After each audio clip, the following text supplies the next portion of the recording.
శ్రీమాత్రే నమః. ఈరోజు కార్తీక పురాణం 5వ అధ్యాయం తెలుసుకుందాం. దీనిలో వశిష్ఠ మహర్షి జనక మహారాజుతో కార్తీక మహత్యమును విని ముక్తి పొందిన మూషిక కిరాతులు కథ మరియు వనభోజనం చేయు విధానం కోసం తెలుపుట. వశిష్ఠుడు తిరిగి మహారాజుతో ఇట్లు చెప్పును: మహారాజా, పాపం నశించుటకై కార్తీక మందు పుణ్యం చేయవలను.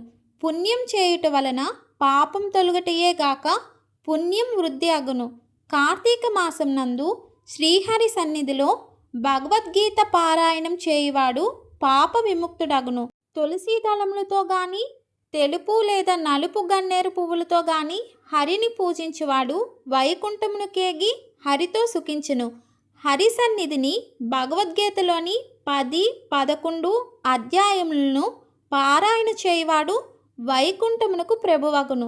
హరి సన్నిధిలో ఒక పాదము గాని పురాణం గాని చెప్పుని వారును విన్నవారును కర్మబంధ విముక్తులు కాగలరు. కార్తీక మాస శుక్లపక్షం నందు వనభోజనం చేయు వారి సమస్త పాపములు నశించును. వనభోజనం చేయు విధము. వనభోజనం ఎట్లు చేయవలనో తెలుపుచున్నాను వినుము.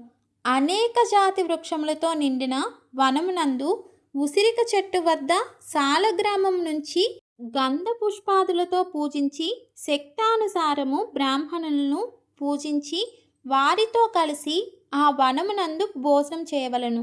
ఈ విధముగా చేయుట వలన అంతకు ముందు జపకాలం నందు గాని హోమకాలం నందు గాని పూజకాలం నందు గాని భోజన కాలం నందు గాని తర్పణ కాలం నందు గాని చండాలురి యొక్క పాపాత్ముల యొక్క అశౌచం గలవారి యొక్క సంభాషణములు వినుట వలన గాని కలిగిన దోషములు నశించును. అంతేకాక సమస్త పాపములు నశించి వైకుంఠమును కేగి సుఖింతురు.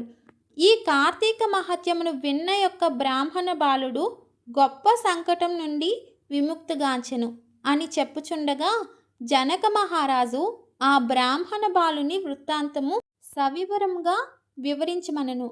వశిష్ఠుడప్పుడు, ఓ రాజా, కావేరీ నది తీరమున దేవశర్మయను బ్రాహ్మణుడుండును. అతడు సదాచార సంపన్నుడు, కానీ అతని కుమారుడు కడు దుర్మార్గుడు. ఒకనాడు ఆ బ్రాహ్మణుడు తన పుత్రుణ్ణి పిలిచి, నాయనా, నీవు అనేక పాపకార్యములు చేసితివి. నీవా పాపం నుండి విముక్తి కలుగుటకు కార్తీక స్నానం ఆచరింపము. కార్తీక మాసం నందు శ్రీహరి సన్నిధిలో దీపం పెట్టుము అని చెప్పగా, నేను అట్టి పని ఎప్పటికీ చేయనని బాలుడు అనెను. కొడుకు మాటలకు తండ్రి కోపించి ఎలుకవు కమ్మని శపించును.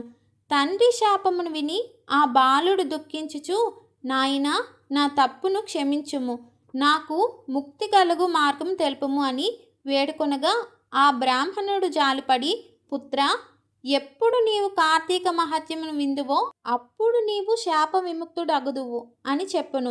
తక్షణమే ఆ బాలుడు ఎలుకగా మారిపోయెను. ఒక చెట్టు తొర్రలో ప్రవేశించి అందు నివసించుచుండును. కొంతకాలం జరిగిన పిమ్మట ఒకనాడు విశ్వామిత్ర మహాముని శిష్యులతో కార్తీక స్నానం చేసి ఎలుక నివసించుచున్న ఆ వృక్షం కింద కూర్చుని శిష్యులకు కార్తీక మహత్యమును చెప్పసాగిను. అప్పుడొక క్రూరుడగు కిరాతుడు వేటకై ఆ ప్రాంతమునకు వచ్చి చెట్టు కింద కూర్చుని ఉన్న విశ్వామిత్రులను చూచి వారిని చంపదలుచును. అట్టి దుర్బుద్ధితో వాడు ఆ చెట్టు వద్దకు పోయి విశ్వామిత్రుని నిదానించి చూసినంతనే వానికి జ్ఞానోదయమైనది. విశ్వామిత్రుని ఆ కిరాతుని చూచి, ఓయి, ఇది కార్తీక మాస ధర్మము. ఈ ధర్మం ఆచరించిన మానవులకు కీర్తి కలుగును. కార్తీక మాసమందు మోహం చేతనైనను స్నానదానాదులు చేసిన వాడు పాప విముక్తుడై వైకుంఠమును కేగను, జీవన్ముక్తుడగును అని చెప్పెను. అట్లు కిరాతనుకు విశ్వామిత్రుడు చెప్పిన కార్తీక ధర్మమును ఆ చెట్టు తొర్రలోనున్న ఎలుక విని తక్షణమే మూషిక రూపమును విడిచి బ్రాహ్మణ బాలుడుగా మారెను. విశ్వామిత్రుడు ఆ బాలుణ్ణి చూచి చాలా ఆశ్చర్యపడును. బ్రాహ్మణ బాలుడు తన వృత్తాంతమును విశ్వామిత్రునికి తెలిపి ఆయన వద్ద సెలవు పొంది తన గృహమును కేగను.